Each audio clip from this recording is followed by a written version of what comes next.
आज प्रकाश पाई दशम श्रेणी परीक्षा फल जो आम बर्तमान अच्छु अनुगुल शिशु सरस्वती शिशु विद्या मंदिर गांधी रोड जो अच्छी अच्छु प्रत्येक वर्ष भाई एवर्ष शिशु मंदिर में 100% रेजल्ट आसी वर्ष कथा कहवा ए वर्ष 205 जन विद्यार्थी परीक्षा देते समस्ते कृतकार्य कर 10 जन A1 पास कर आम सहित अच्छा शिशु मंदिर जो कमिटी अच्छा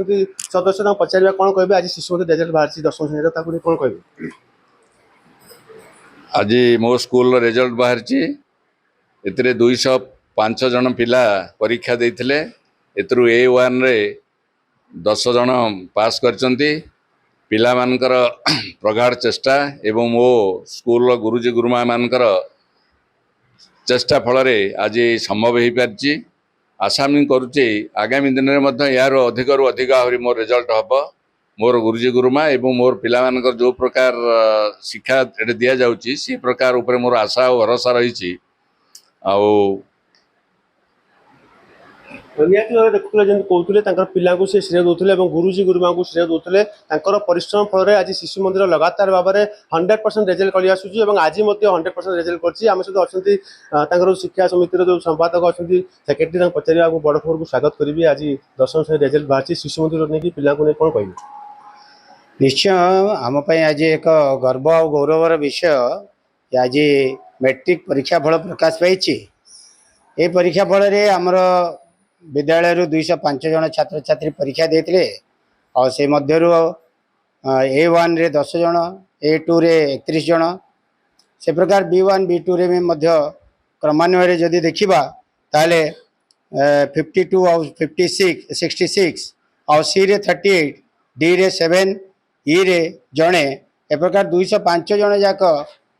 पास कर 100% रिजल्ट कर केवल छात्र छात्री मानकर अध्यवसाय एवं आम विद्यालय रे कार्यरत गुरुजी गुरुमा प्रचेषा फल संभव होती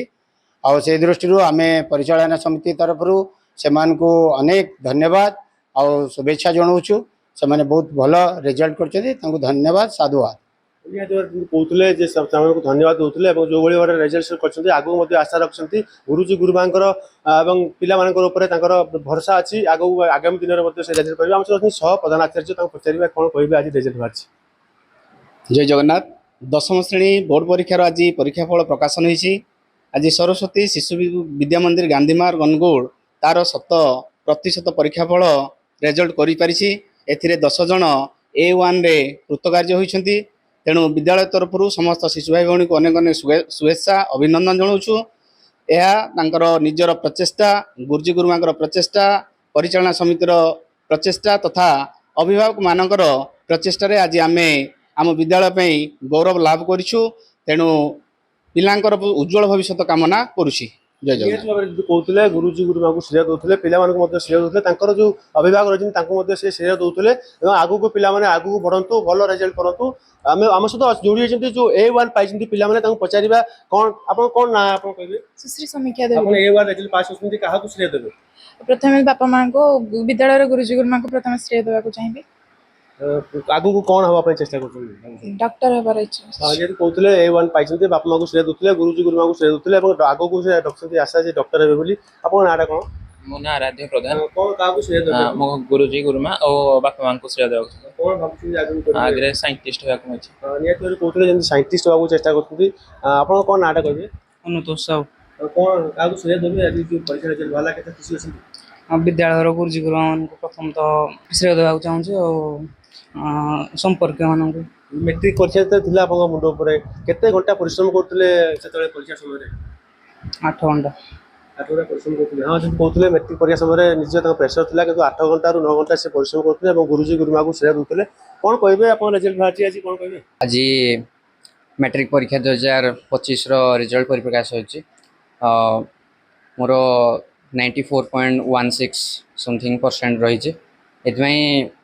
प्रथम श्रेय देना चाहिए डेफिनेटली मोर बापा मोर पेरेंट्स को एंड गुरुजी गुरुमा को ये समस्ते अच्छा जदि सक्सेस को गोटे पुस्तक भाया मुझे रिप्रेजेंट करी तेल यहाँ केवल गोटे पृष्ठा मात्र ये तो संपूर्ण पुस्तक बाकी अच्छे तेणु कह जाए जदि 10th ये अच्छी 11th 8 अच्छी ताले बहुत परिश्रम करने बाकी अच्छी ବହୁତ ହାର୍ଡ ୱାର୍କ କରିବାକୁ ପଡ଼ିବ। କ'ଣ ଆଗକୁ ହବା ପାଇଁ ସଫ୍ଟୱେୟାର ଇଞ୍ଜିନିୟର ଗୋଟେ ହେବି ଯେଇ ଦେବି। ଯେମିତି କହୁଥିଲେ ସେ ଆଗକୁ ଯଦି ଭଲ ଏମିତି ଚାଲିବ ତାହେଲେ ନିହାତି ଭାବରେ ସେ ସଫ୍ଟୱେୟାର ଇଞ୍ଜିନିୟର ହେବାକୁ ଚାହିଁବେ। ଆମ ସହିତ ଅଛନ୍ତି ସ୍କୁଲ ବିଦ୍ୟାଳୟର ଯେଉଁ ଅଛନ୍ତି ଗୁରୁମା, ତାଙ୍କର ବହୁତ ଅବଦାନ ରହିଛି ପିଲାଙ୍କ ପ୍ରତି। ପିଲାମାନଙ୍କୁ ସବୁବେଳେ ଧ୍ୟାନ ଦିଅନ୍ତି କେମିତି ଭଲ ରେଜଲ୍ଟ କରିବେ, ଭଲ ପାଠ ପଢ଼ିବେ, ଆଉ 8 ଘଣ୍ଟାରୁ 10 ଘଣ୍ଟା ପରିଶ୍ରମ କରିବେ। ଆମେ ଗୁରୁମାଙ୍କୁ ପଚାରିବା, ଗୁରୁମାଙ୍କୁ କ'ଣ କହିବେ? ବଡ଼ ଆପଣ ରେଜଲ୍ଟ ବାହାରିଛି ଆଜି, କ'ଣ କହିବେ? ନିହାତି ଆଜି ଆମ ପାଇଁ ଗୋଟେ ଗୌରବର ଦିନ। ଆମ ପିଲାମାନେ ଭଲ ରେଜଲ୍ଟ କରିଛନ୍ତି ଆଉ 100% ରେଜଲ୍ଟ ହେଇଛି, ଏଇଟା ଆମ ପାଇଁ ଖୁସି। ଆଉ ସବୁ ବର୍ଷ ବି ହେଉଛି। ଆଉ ସେଥିପାଇଁ ଆମ ପରିଚାଳନା ସମିତିର ପ୍ରେରଣା, ଆମ ଗୁରୁଜୀ ଗୁରୁମା ଏଇଠି ଯୋଉ ଅଛନ୍ତି ସମସ୍ତଙ୍କର ଅକ୍ଲାନ୍ତ ପରିଶ୍ରମ,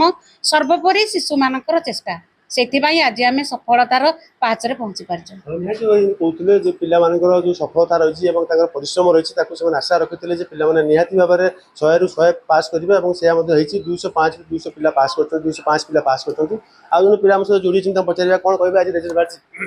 ବହୁତ ଭଲ ଲାଗୁଛି। ସମସ୍ତ ଶ୍ରେୟ ମୋ ବାପା ମା, ମୋ ପ୍ୟାରେଣ୍ଟସ୍ ଆଉ ଆମ ସ୍କୁଲର ସମସ୍ତ ଗୁରୁଜୀ ଗୁରୁମାଙ୍କୁ ଦେବାକୁ ଚାହୁଁଛି। ଆଉ କ'ଣ ହେବାକୁ ଚାହୁଁଛନ୍ତି?